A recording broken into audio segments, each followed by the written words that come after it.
Il y a un mot qui me vient à l'esprit, c'est mystère. We're not artists, but we want to create beauty. Lambic and blending lambic is all about respecting nature. The fact that we don't know exactly what's going on causes intrigue and mystery. La bière qui n'a ni Dieu ni maître, c'est le lambic. Está viva. Ça participe à quelque chose quand même qui est pas mystique parce que je le suis pas, mais qui en tout cas apporte une dimension un peu spirituelle à la bière qu'on fait, quoi.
It is just the fermentation of beer without the addition of yeast.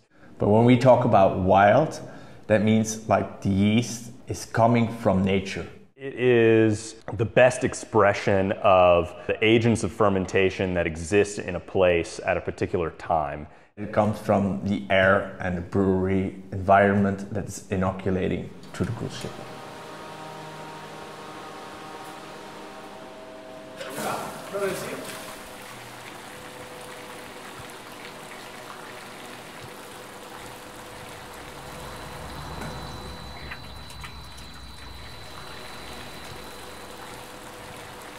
Il y a de la nourriture pour les levures ici, elles se manifestent, elles se mélangent, elles sont là, elles sont présentes, elles se réveillent. C'est quelque chose qu'on ne contrôle pas, il faut jouer avec. Esto era una bodega de vino anteriormente. Ahí había una vida que estaba letargada y lo que nosotros hemos hecho ha sido volver a despertar esa vida que había en la bodega, ¿no? I believe in creating, of course, special places where certain microorganisms can live. The more you brew, the more the building comes inhabited with different guests, and hopefully the ones that invite themselves are the ones you want. And that's why we built a little roof above the cool ship. We made it out of oak, and the sidings are made with prunings from our vineyard. To encourage it sort of further, we built a little canopy to hang over our cool ship that was made from disassembled barrel staves. And this wasn't just because we thought, oh, the yeasts are going to come from here, but it was like a kind of just a gentle push, maybe. Dans l'air, dans les bâtiments, en nous, peut-être.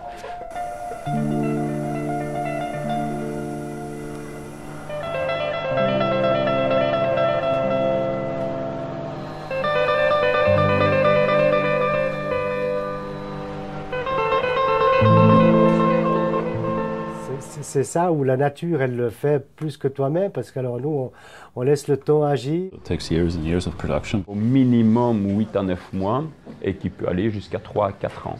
El tiempo hace mucho trabajo. Ce qui est super, c'est qu'il ne faut jamais être trop pressé avec ce genre de bière.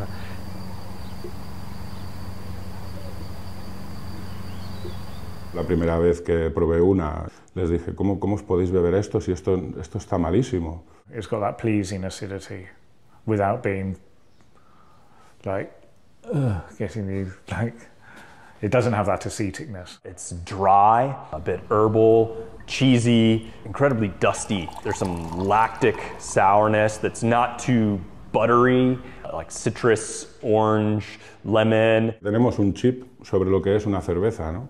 Además, durante mucho tiempo nos han tenido con un chip muy estrecho. If it's better or not, well, that's up to the people who eventually will drink it. But in my opinion, to my preference, it makes much better beer. Es un conjunto de sabores en tu boca, una explosión de sabor en tu boca. On parle d'une centaine de levures et de bactéries. Some people say there is about 80 different organisms in alambic. People say it's only 40, some people say it's 30, some people say it depends. There have been academic papers that have come out recently saying that in these spontaneous fermented beers, there's oftentimes organisms that have never been plated before. Les dernières analyses précises qui ont été faites par l'université des Gants sur le lambic, donc ils ont suivi 2 brassins de lambic pendant plus de 3 ans. Eux-mêmes ont découvert encore de nouvelles bactéries et de nouvelles levures.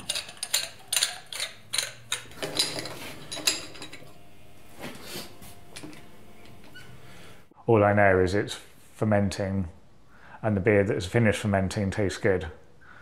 We just know that there are quite some varieties present. On sait qu'il y a 16 levures et 8 bactéries qui jouent un rôle majeur dans la fermentation. We know how they behave.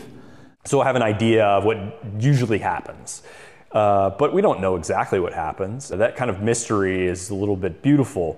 I'm happy with what's there, and sometimes it's best not to know.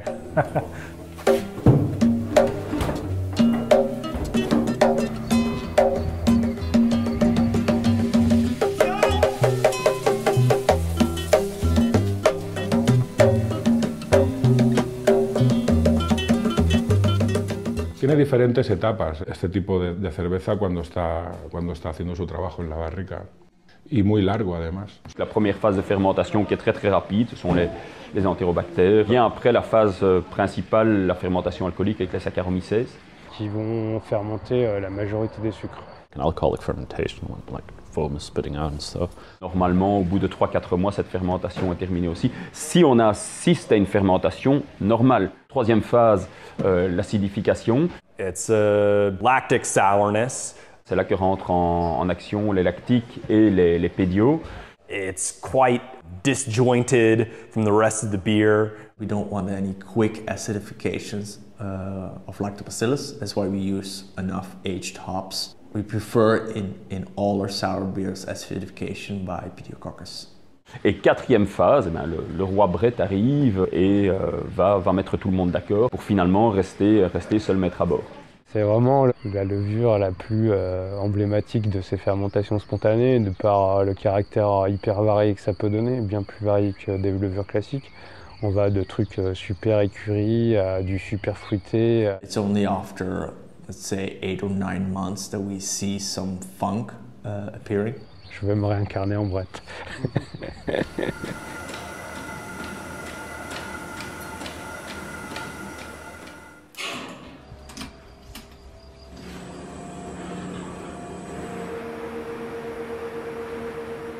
But, we're not looking at this beer under the microscope all the time, so we can't say that, okay, well, this organism is responsible for this part of the fermentation, and that organism is responsible for that part of the fermentation. O sea, tiene varios caminos que al final se encuentran, ¿no? What's active from day to day, exactly, we're not sure.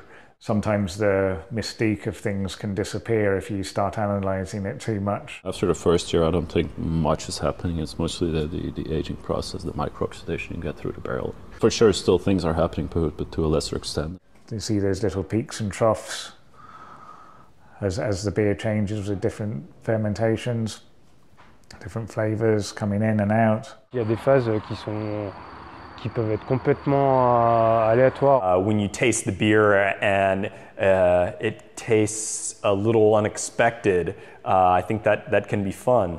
It goes through so many phases. I just try to. I can't control it. That's the thing, but I at least I can taste it. On ne sait pas très bien quand on va goûter une bière sur un fût ce que ça va donner. On peut avoir les larmes aux yeux parce que c'est parfois fabuleux. Et on peut grincer des dents parce que ça ressemble à rien.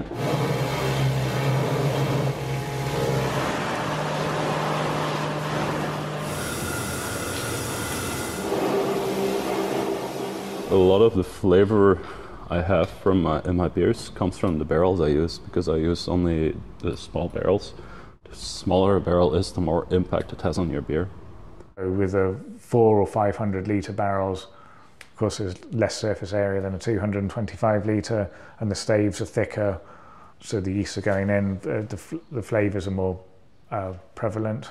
Le temps total d'utilisation d'une barrique chez nous tourne entre 20 et 25 ans approximativement. The good thing about keeping a barrel for a long time is that there's the whole culture of all the wild yeast and bacteria. It also gets into the wood, and you can make like a more complex beer. So I keep some barrels apart that keep giving a nice touch to the beer. And it's not so much because of what was in the barrel before, but it's because of the blend of whatever is in the lambics, all the different lambics I put through the barrel. They create some sort of a flavor profile on themselves. The ones that get turned over for the spontaneous beers are ones that have usually contained mixed fermentation beers before that. So there's, of course, there's other yeasts alive in the wood. I'm just taking care of these barrels. I'm not making the beer. I hope the beer feels fine in the barrels, and if I blend them, they feel good in being blended together. Sometimes there's specific barrels that have like always produce great beer, and they're like little favourites.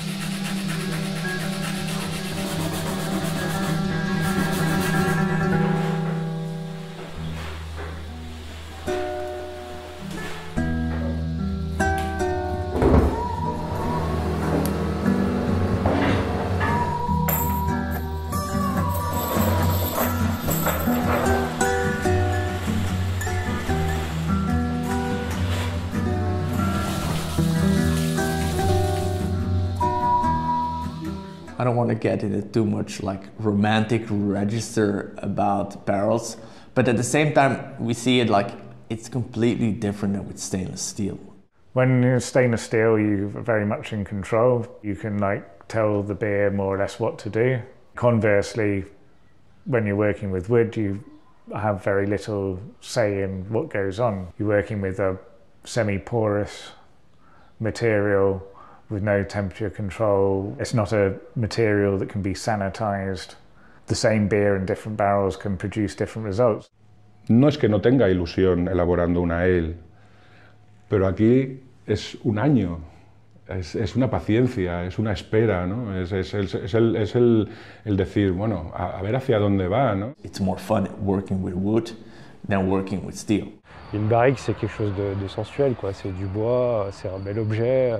Oak is quite sort of romantic. People can't help but like loving the craftsmanship in there. There's one really stupid thing. So when I take a sample of a barrel, or when I start pumping a barrel, or whatever I do with a barrel, I always knock on the barrel. Il m'arrive parfois de parler même avec mes fûts. Ouais. Pas des longues conversations, hein, entendons-nous bien. Like knock a barrel, you knock a door before you go in. It's being polite. So if you go inside a barrel, you knock it and you go inside.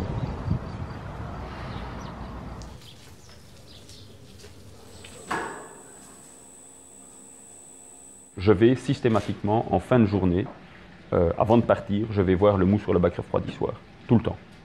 Je suis quasiment seul dans la brasserie, tout le monde est parti, les portes sont fermées, je vais le saluer. With the beers in the oak, the best we can do is hope to guide them, or generally be their caretakers, stroke curators. Maybe I'm just trying to be a shepherd of the beer, of the barrels, of the fruits. Tú la pones en el camino, pero al final es ella la que manda. O sea, tú tienes que ir siempre detrás, vigilándola y cuidándola. Je considère ma bière comme un partenaire. Je ne contrôle pas, je ne domine pas, je travaille avec. A lot of things that we do, there might not be like a scientific ground for it, but somehow it works for us. We're approaching it much more from a sensory perspective and saying like, okay, well, when we do this, whatever this may be, then the flavors that we like are created. Or when we don't do this, that does something bad. So we make sure that we do the right things to develop the flavors that we want in our beer. We're still experimenting with it, with different techniques of mashing. It's the main tool that a sour brewer has. We adjust the pH just to make sure it's safe. And then once it's in barrels, there's no intervention other than trying to make sure the room doesn't get too cold. El control de temperatura no existe, es una temperatura natural de la bodega. Sí que juegas con las corrientes de aire a lo mejor para mantener un poco más, en según qué momentos, una temperatura más baja. We take some pH readings, but it's not something that we track terribly close. I don't measure anything really. The only thing I measure is gravity. Usually before I put it on fruit and then after fruiting and before bottling. That's the only thing I measure. The thing is, since there's not much control, we might take a reading, but we're not taking any action based off that reading. That lack of control is what's interesting. It's easier maybe to measure every parameter, but then the art of that's art in this whole thing gets lost a bit, I think. And at some point there's maybe a risk that you might blend based on numbers instead of on flavors.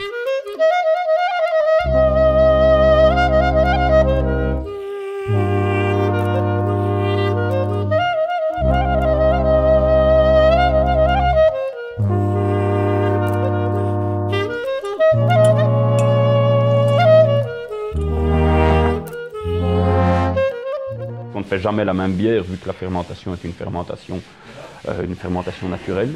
Donc ça c'est le rôle de l'assembleur, d'aller goûter ces bières, de les assembler entre elles. I can transform two beers into something completely different.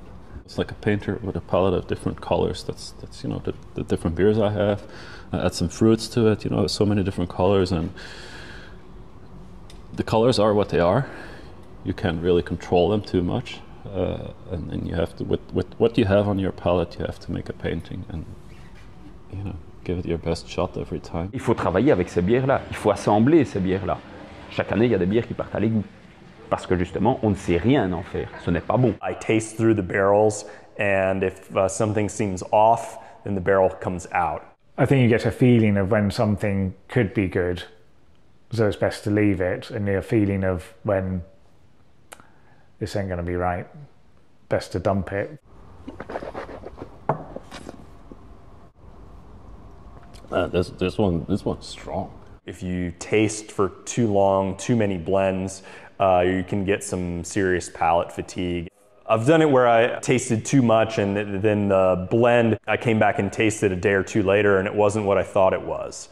The human palate is quite an advanced thing, and because we make beers that we like to drink, we do the blend according to what we like, and that's it. One of the other things I'm very interested in is perfumes. And perfumes, you have 3 levels on which a perfume works. You have base notes, middle notes, and top notes. I work with 3 lambics, and for me, it's an analogy. Of course, it's flawed in every way, but for me, the base note is Cervejaria, low acidity but full body. The top notes on the other side, the top note is the troch. It's like very light, very crisp, but has a high acidity, like very citric. And then the middle note is Lindemans, which has like a nice lactic profile, and it sits right in between those 2.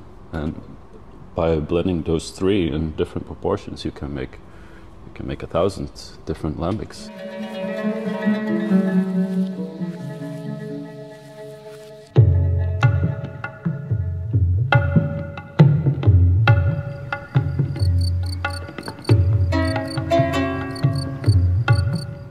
Mes inspirations viennent principalement du monde du vin. There's so much inspiration I get from food I eat, from things I see, from things I smell, places I go to, places I hear of. Think about beer in relation to people. I'm today mostly inspired by herbal traditions, like the older herbal traditions of the 19th century that we still see in a lot of the liquors. I'm inspired by where we live, where the brewery is set. It's not the most dramatic countryside in the world, but it's very beautiful. I like being outdoors. I see very little inspiration in industrial estates. Et quand on discute finalement avec des producteurs de fromage au lait cru, des boulangers qui travaillent du levain, quand on discute avec un producteur de salaison traditionnelle en Italie, c'est de la fermentation aussi. Et donc discuter avec tous ces gens, voilà, on met tout ça dans des petites cases. Et puis parfois quand on cherche quelque chose, eh bien, on peut rouvrir ces petites cases et on peut parfois sortir des choses absolument auxquelles on n'aurait absolument pas pensé avant. Let's make a beer that mimics what you feel when you're there. One of those beers I'm going to make this year is a beer that makes me think about Portugal. I see it with a lot of natural winemakers that I admire. You really see them in the wine that they make. And that's also what we hope to achieve with beer making. It's a very personal reflection.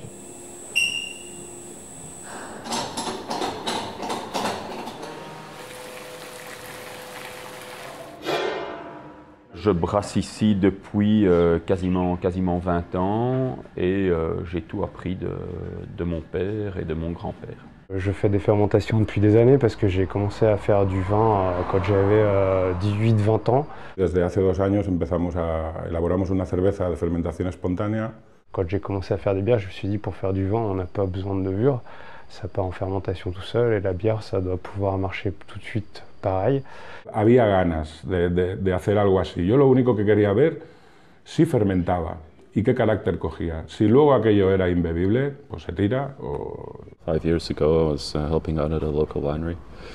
We were bottling some wine.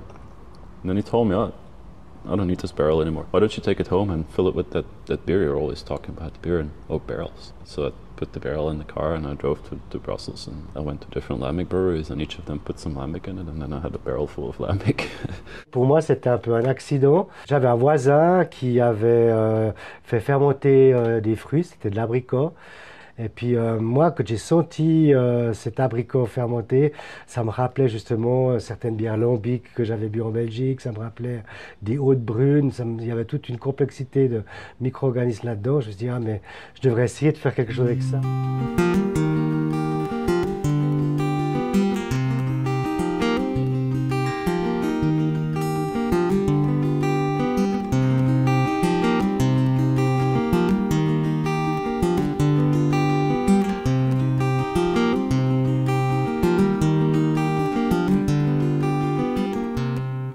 Yo aprendo cada año con la fermentación mixta. Cada vez que entras en la bodega, cada vez que pruebas algo, después de 18 años elaborando cerveza en casa, hostia, es ahora cuando cojo libros que me compré hace muchos años y es ahora cuando empiezo a entenderlos.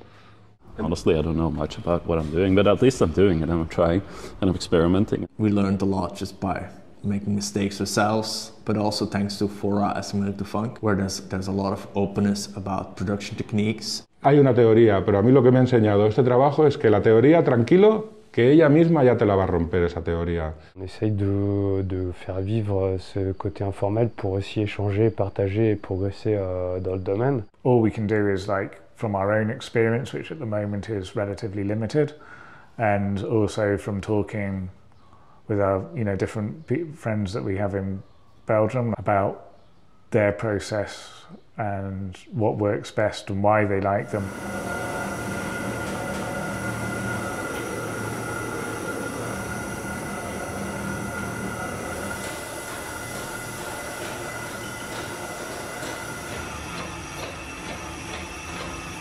Yo Bélgica no la conozco. Quand j'ai commencé à brasser, j'ai quand même très vite fait un voyage en Belgique. The first beer that sort of changed how I thought about beer was Orval, and I'm drinking it in like 1995-96. J'ai eu la chance quand j'avais 20 ans de partir en Belgique et de découvrir vraiment la bière belge. J'ai trouvé qu'il y avait quand même une relation entre les bières lambiques et puis certains vins assez acides suisses de Chasselas. I spent loads of times in different lambic breweries. Brasserie Cantillon y Drefontaine. Para mí son dos puntales dentro de mi trabajo en la barrica. I can drive from here to the centre of Brussels in 5 hours. It's like everyone else is getting obsessed about going to San Diego and wherever else, and that's great. But like, there's more the inspiration for around the world comes from like places that's not very far from here. Ellos han valorado mucho nuestro trabajo y para mí eso es...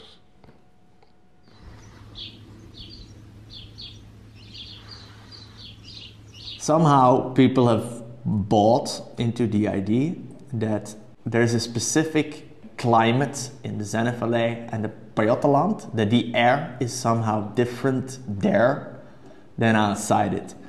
I think that's a little absurd to maintain. For a long, long time, there was this idea that they could only come from a particular region in Belgium. While I agree that that place makes fantastic spontaneously fermented beers, I think that those kinds of beers can be made anywhere. Because as different studies have shown, like this is dependent on so many factors, like the weather. A storm can change, like for hundreds of kilometers, the presence of microorganisms. So many other elements can change it. They don't care about borders. Fermentación espontánea se puede hacer en todos sitios. Luego hay que ver si se puede beber o no. On peut faire des bières de spontanées qui peuvent parfois être très bonnes, absolument, absolument partout.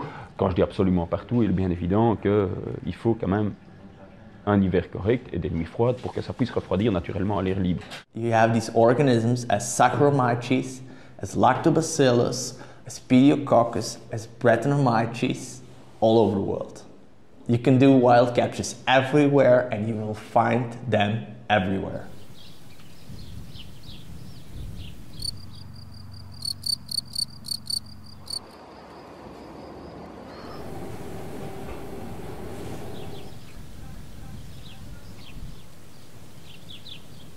We are in Belgium, which is not so easy for, I think, a young new brewery doing sour beers. Because it's very difficult, of course, to compete with Lambic as an established tradition. At the same time, we don't consider ourselves as a Lambic brewery. We never talk or think about ourselves as a Lambic brewery.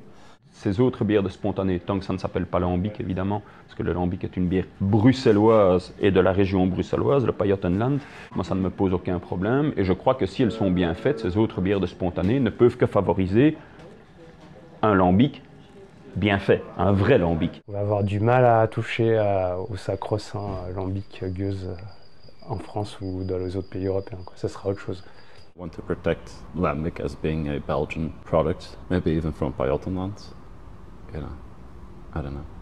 It's I'm doing my thing. I'm making beer. I don't deal in politics. I don't want to get political about it, but we would never call a beer something that's going to offend people who've been generous with their time and knowledge with us on countless occasions. Quand on en parle, je parle d'inspiration lambic, mais sur une étiquette, je parle plutôt peut-être méthode Solera, hein, ou spontanée. Fermentación espontánea es lo más normal que podemos poner en la etiqueta, porque es que es lo que es. Après, il y a eu toute l'histoire avec les États-Unis de la méthode traditionnelle, qui d'abord s'est appelée méthode lambic, puis après méthode traditionnelle. On s'est dit qu'on n'était pas les États-Unis, qu'on n'avait pas envie de calquer leur cahier des charges, qu'on avait notre propre identité. Nous, aujourd'hui, on appelle simplement ça bière spontanée ou bière nature. Jokingly, we sometimes say that our method is method antidote. We don't go into méthode traditionnelle or whatever. Méthode gueuse, méthode lambic, méthode traditionnelle. What's the next? Méthode goat? Who knows?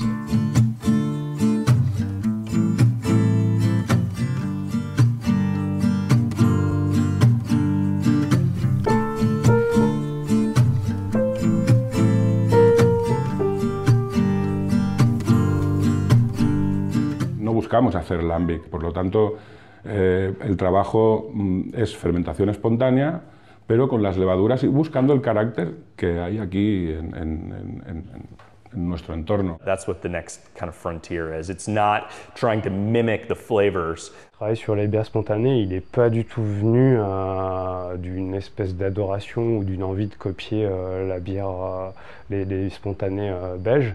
It's more about what the land and the organisms have to show us. On ne pourra pas aujourd'hui produire dans les montagnes à 700 mètres d'altitude une bière comme on l'a produit en plein centre-ville de Bruxelles en Belgique. We're going out of our way to make something that's unusual here in Switzerland. Mon idée avec ce lieu ici, cette vieille cave, faire que gentiment il y a une culture, un terroir, des micro-organismes présents dans le lieu, et ben on a remarqué quand même depuis 1 année, 2 ans que nos bières, elles commencent à avoir un vrai profil reconnaissable. Eso sí que es verdad que me enorgullece cuando las personas te lo dicen, ¿no? Que es que has conseguido tener carácter, ¿no? Spontaneous fermentation is fermentation by organisms from the land. It is the flavor of an area, and the word terroir is used to describe that. We could move all of this building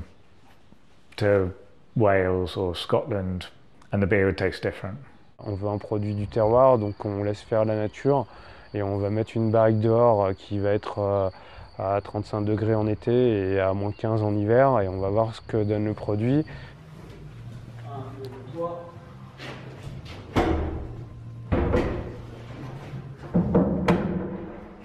Il n'y avait pratiquement personne qui buvait un genre de bière en Suisse à ce moment-là. 10 years ago in the UK, people weren't that excited about. They are now, but it was kind of like the thing that got forgotten about. Il y a 25-30 ans, c'était personne ne voulait de cette bière-là, hein. Personne. The whole revival of lambic is somehow related to a revival of people looking for real things, authentic food. You know, you put it in your mouth every day, you live from what you eat. Et puis les gens ici, ils aiment assez bien l'acidité parce qu'on mange beaucoup de fromage, on mange beaucoup de fondue, de croûte au fromage, de beigne au fromage. Puis les vins qui vont le mieux avec ça, c'est les chasselas très acides. 100% spontaneous fermentation beer made here in East Sussex. Notre plus-value en France, elle est appuyée dans ce travail des vignerons, dans ce travail des barriques où on n'a rien à envier à personne en France, où on sait encore et on a gardé la culture des barriques, dans l'élevage, dans l'assemblage et tout ça. Aislamos conjuntamente con Ensis, que es un laboratorio que hay aquí en Cataluña, lo que era la levadura resultante de la setembra, agullonensis.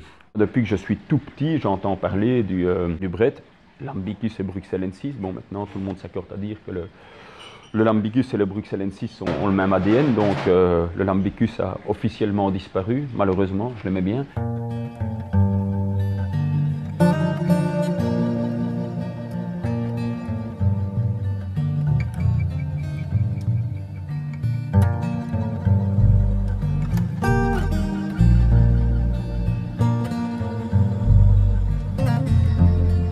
It's hard, of course. In literature, it's called the William Morris paradox. Números, muchas botellas, muchos litros de cerveza. No era lo que veníamos buscando. Labor as such is something good.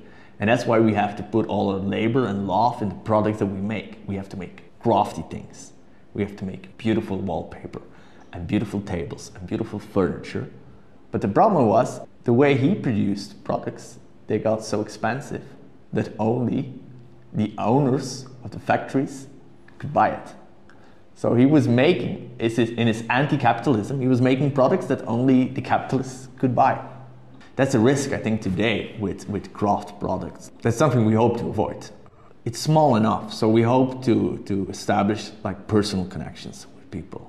Vivir de otra manera con algo que en realidad, mirar de pasar los días trabajando, porque trabajando hay que trabajar, ¿no? Pero también disfrutando de lo que haces, ¿no? No mirando el reloj a ver cuándo se acaba la jornada y vámonos a casa. It's not just about the beer that you buy. That it's about how you look at things, how you look at life, how you want to look at the world. You know, you're never 100% at the top of your game, but we can be good at making certain things.